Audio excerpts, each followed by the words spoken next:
జిల్లా కలెక్టర్ పేరు వస్తుంది, ఎమ్మెల్యే గారి పేరు వస్తుంది. కా పని చేయలేయా?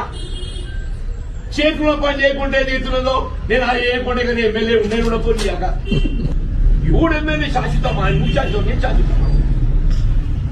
ఈ ప్రజాస్వామ్యం ఎవరు శాశ్వతం కాదు. ఈ ప్రజాస్వామ్యంలో ఎవరు శాశ్వతం కాదు. ప్రజలు కోరుకున్నోడే ప్రజా ప్రతినిధిగా కొనసాగుతాడు, ఎంపీగా కాబడతారు. ప్రజలు కోరుకున్నోడే ప్రజా ప్రతినిధి. అది ఏ హోదాన కానీ చెప్పంటూ నేను చేసే పాపాలని చేసేది ఏదైతున్నదో ఇది అంటారు కదా, పాపాలు కడుక్కుంటున్నట్టు ఏదైతున్నదో నేను చేయకుండా మాత్రం దీని సంగతి చూస్తా అంటే గురి 10 ఏళ్ళు చేసే పాపంతో చేసి ఇక జగత్త ప్రజల మీరేమనంటే before that I made at time ఇయ్యండి, రికార్డు ఇయ్యండి అంటూ నేను I prepared for the discussion. 94 కన్నా ముందు జగిత్యాల యావ రోడ్ ఏముండే, ఇవాళ ఏముంది. Thank you. ఈ 2 ఆస్పెక్ట్స్ అన్న